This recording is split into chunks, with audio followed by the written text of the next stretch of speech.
اور ہماری سمت کیا ہے اور ہماری سمت کی سچائی اور صداقت کس راستے میں ہے۔ تو میں یہاں جو بات بڑی اہم کرنا چاہتا ہوں، یقین کریں سیرت مصطفیٰ وہ نور ہے، سیرت مصطفیٰ وہ مشعل ہے، سیرت مصطفیٰ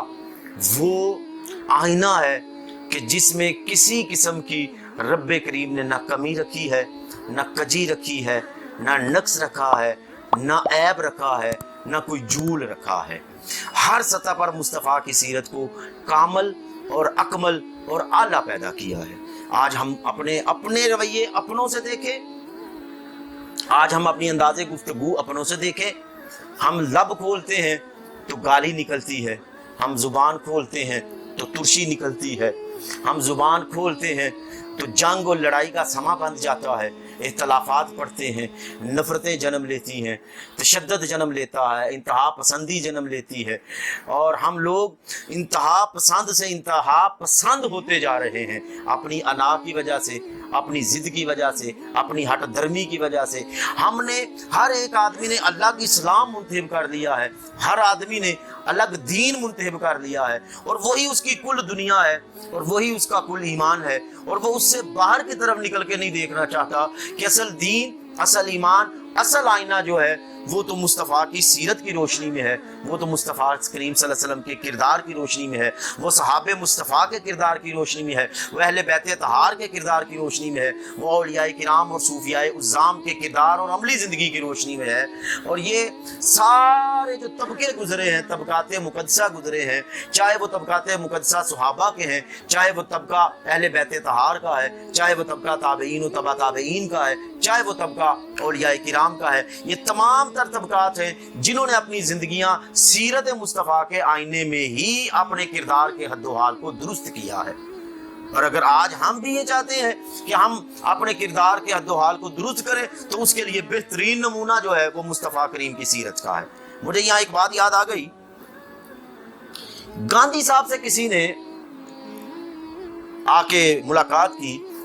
غالباً حضرت محدث سورتی رحمۃ اللہ تعالیٰ علیہ، ایک ہندوستان میں بہت بڑے محدث گزرے ہیں، محدث سورتی رحمۃ اللہ تعالیٰ علیہ،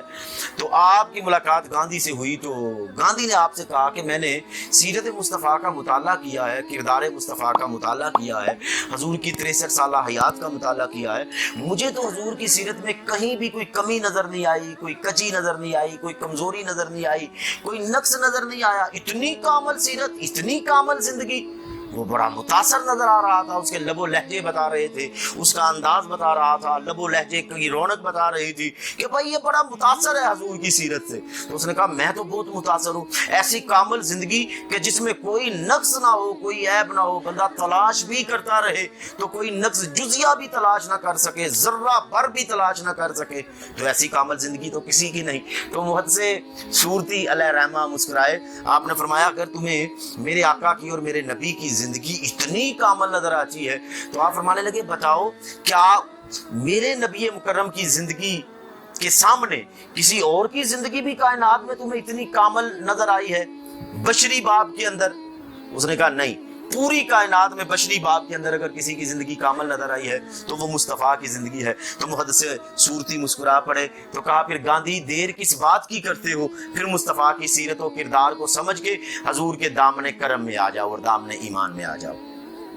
اگر سمجھتے یہ ہو کہ حضور سے کامل زندگی کسی کی نہیں، اگر ہم یہ سمجھتے ہیں، سارے مسلک یہ سمجھتے ہیں کہ حضور سے کامل زندگی کسی کی نہیں، تو پھر خدارا میرا پیغام یہ ہے، میرا میسج یہ ہے کہ آئیں پھر جو اپنے رستے متعین کیے ہوئے ہیں ان رستوں کو چھوڑیں، پھر سیرت مصطفیٰ کا رستہ اپنا لیں اور حضور کے کردار کا رستہ اپنا لیں۔ مصطفیٰ کریم کی جب ہم زندگی کا مطالعہ کرتے ہیں تو تاجدار کائنات کی زندگی روشن باب کی طرح ہمارے سامنے ہے۔ کئی واقعات ہیں کہ حضور غریبوں کی، کمزوروں کی، لاچاروں کی، درد مندوں کی، یتیموں کی، بیواؤں کی، بے کسوں کی، بے سہاروں کی سطح پر مصطفیٰ تشریف لے آئے، ان کے ساتھ بیٹھے، ان کے ساتھ کھایا، ان کے ساتھ مصطفیٰ نے سلام و قیام کیا، ان کے ساتھ حضور نے سفر کیے، ان کی سطح پہ آ کے بیٹھے، اور وہ مصطفیٰ جن کی پرواز اور جن کے سفر عرش پر تھے، مصطفیٰ فرش والوں کے ساتھ بیٹھتے رہے، تاکہ کسی کے ذہن میں یہ نہ آئے، کسی کے ذہن میں یہ نہ آئے کہ ہم جو ہیں وہ بدتر ہیں، ہم جو ہیں کم تر ہیں۔ مصطفیٰ نے اس تصور کو ختم کیا۔ حضور نے فرمایا میں سب سے اعلیٰ ہوں، اللہ کے بعد میری شان ہے، بعد از خدا بزرگ تو ہی قصہ مختصر کا تاج میرے سر پر ہے، مگر میں تم لوگوں کے دلوں سے خوف ختم کرنے کے لیے، ڈر ختم کرنے کے لیے، رعب ختم کرنے کے لیے میں تمہارے ساتھ آ کے بیٹھا ہوں، تاکہ تمہیں یہ پتہ چلے کہ اللہ کریم نے کوئی تصور ایسا نہیں پیدا کیا کہ کوئی مسلمان دوسرے مسلمان سے بڑائی کی صورت میں جو ہے وہ فخر کر سکے اور ایک دوسرے سے نفرت کر سکے۔ تو ان نفرتوں کو اور ان تصوروں کو میں ختم کرنے آیا ہوں، اور میں محبتیں بانٹ کے اپنی سیرت اور اپنا کردار کا آئینہ تمہارے سامنے پیش کرنے آیا ہوں۔ یہی وجہ تھی کہ جب کوہ صفا پر حضور نے ندا دی تو مصطفیٰ کریم نے فرمایا اگر میں تمہیں یہ کہہ دوں کہ کوئی ایک لشکر جرار آ رہا ہے، یورش کرے گا، حملہ کرے گا اور تم پر حملہ آور ہوگا، ایک لشکر جرار ہے تو مان لو گے؟ انہوں نے کہا ہاں اے نبی مکرم مان لیں گے، اس لیے کہ آپ کی تو ساری زندگی اعلان نبوت سے پہلے کی 40 سالہ زندگی ہمارے سامنے ہے، آپ نے کبھی جھوٹ نہیں بولا، ہمیں کامل یقین ہے کہ اگر آپ کہہ رہے ہیں تو سچ ہوگا۔ تو آپ نے کہا اگر میری زندگی پر اور کردار پر تمہیں کامل یقین ہے کہ جو بات کہہ رہا ہوں وہ سچ ہے، تو پھر یہ بات مان لو کہ میں تمہیں کہتا ہوں کہ کل هو اللہ احد، اللہ ایک ہے اور اللہ وحدہ لا شریک ہے۔ تو بتوں کی پوجا چھوڑ دو، شرک چھوڑ دو اور بتوں کی پوجا چھوڑ دو، ایک رب وحدہ کی بارگاہ میں سر تسلیم ہم کر دو اور جبین نیاز جھکا دو۔ تو مصطفیٰ نے وہاں جو دعوت دی، جو دعویٰ کیا، وہ حضور نے اپنی سیرت اور کردار کا کیا۔ اور احوال کا عالم یہ ہے کہ ایک مرتبہ مصطفیٰ کریم صلی اللہ علیہ وسلم کو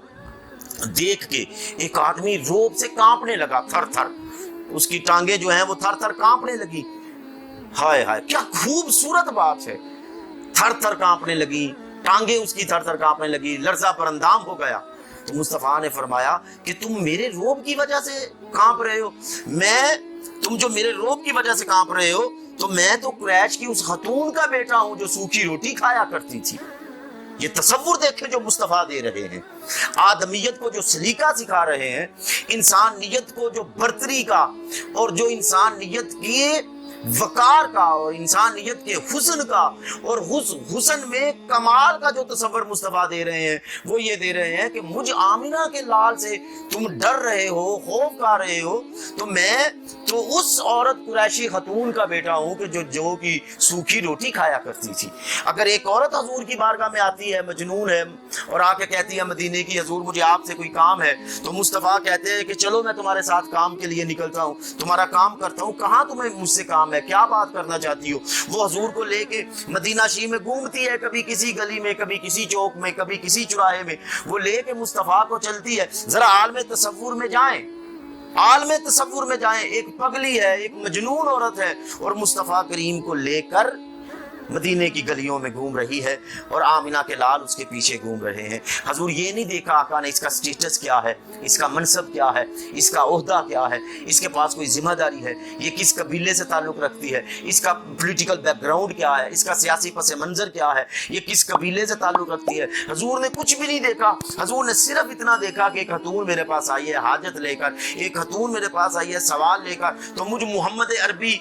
کی جو دعوت کا امتزاج ہے وہ یہ ہے کہ میں غریبوں، کمزوروں اور نداروں کی جو ہے وہ بات سنوں۔ میرے کردار کا حسن یہ ہے کہ میں ان سے ہم کلام ہوں۔ تو حضور اس کو سارا دن جہاں جہاں وہ لے کے حضور کو گھومتی رہی، مصطفیٰ اس کے ساتھ چلتے رہے۔ تو یہ وہ کردار ہے جو مصطفیٰ نے اپنی عملی زندگی سے کائنات میں تقسیم کیا ہے۔ مصطفیٰ اپنے صحاب کے ساتھ بیٹھتے، ان سے حضور مذاق کرتے، ان سے خوش گفتاری فرماتے، مصطفیٰ کریم ان سے انہی کے لب و لہجے میں بات کرتے۔ سرکار دو عالم صلی اللہ علیہ وسلم نے وہ سیرت کے نمونے پیش کیے کہ جو کائنات میں کوئی اور نہیں پیش کر سکتا۔ انہی کے ساتھ ایک چٹائی میں بیٹھے، حضور نے انہی کو مسجد میں اپنے ساتھ بٹھایا، غریبوں کو، کمزوروں کو، نداروں کو اپنے ساتھ بٹھایا۔ اور اگر آج ہم لوگ یہ سمجھتے ہیں اور اگر آج ہم یہ چاہتے ہیں کہ ہماری سیرت میں ہمارے کردار میں ایک انقلاب پیدا ہو، ہمارے دل کی دنیا میں ایک انقلاب پیدا ہو، ہمارے دل رقیق ہو جائیں، ہمارے دل نرم ہو جائیں، اور ہمارے دل بھی لوٹ آئیں سیرت مصطفیٰ کے اس حسن کی طرف جس حسن کے سحر سے 15 صدیوں میں یہ کائنات نکل نہیں پائی۔ یہ وہ حضور کے کردار کا سحر ہے، یہ وہ حضور کے کردار کا جادو ہے جو آج بھی برملا یہ بات کر رہا ہے کہ لوگوں، آج بھی اگر تم اس سیرت و کردار کو اپناؤ گے اور اس کے دامن سے وابستہ ہو جاؤ گے اور اپنی نفرتوں کو اور اپنے اختلافات کو اور اپنی رنجشوں کو جو ہے وہ ختم کر کے اتحاد کی طرف آؤ گے، اتفاق کی طرف آؤ گے، محبت کی طرف آؤ گے، اخوت کی طرف آؤ گے، بھائی چارے کی طرف آؤ گے، برابری کے تصور کی طرف آؤ گے، طبقاتی تقسیم سے باہر نکلو گے، قبائلی تقسیم سے باہر نکلو گے، اور ایک دوسرے کا تمہارے ساتھ تعاون اور تعارف یا انسانیت کے پلیٹ فارم پہ ہوگا یا اسلام کے پلیٹ فارم پہ ہوگا۔ پہلے ہم انسان ہیں، پھر ہم مسلمان ہیں۔ تو جب ہمارا تصور انسانیت پختہ ہو جائے گا عملی زندگی کے اندر، اور آپ اب دیکھیں نا، سرکار دو عالم صلی اللہ علیہ وسلم نے اسلام کی دعوت پہنچانے سے پہلے حدیجۃ الکبریٰ کے ہاں جو حضور نے قیام رکھا، جو حدیجۃ الکبریٰ کے ساتھ حضور کی زندگی گزری، ماں جی کے ساتھ سلام اللہ علیہ، حضرت حدیجۃ الکبریٰ سلام اللہ علیہ کے ساتھ، ماں جی کے ساتھ جو حضور کی زندگی گزری ہے، عملی زندگی جو مصطفیٰ کی گزری ہے، اب وہ زندگی اعلان نبوت سے پہلے کی حالتاً حضور کی معاشرتی زندگی تھی، اعلان نبوت نہیں تھا، وحی نہیں تھی۔ تو اس زندگی میں مصطفیٰ کریم نے انسانیت سکھائی ہے،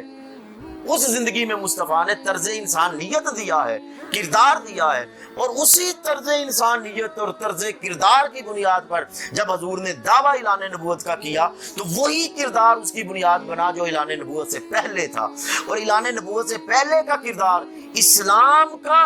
جو ہے وہ کردار حضور نے نماز، روزے، حج، زکوٰۃ کا نہیں پیش کیا تھا، وہ حضور نے انسانیت کا کردار پیش کیا تھا۔ تو جب ہم انسانیت کے کردار کو روشن کریں گے اور اچھے انسان بنیں گے اور اپنا تعارف اچھے انسان کے طور پہ کروائیں گے تو پھر ہم اچھے مسلمان بنیں گے۔ اللہ کریم اپنے حبیب مکرم کے صدقے جو یہ سیرت مصطفیٰ کا نور ہے اور سورت مصطفیٰ کی رعنائی ہے، اللہ کریم اس کے حسن سے ہمیں فیض یاب فرمائے اور ہمارے ظاہر و باطن کو منور فرمائے، اور ملت اسلامیہ اور امت مسلمہ کو اللہ کریم مصطفیٰ کے سیرت و کردار کا نور عطا فرمائے، اور ہم سب کو سیرت مصطفیٰ کے اس نور سے بہرہ مند ہونے کی توفیق عطا فرمائے۔ وما علینا الا البلاغ المبین۔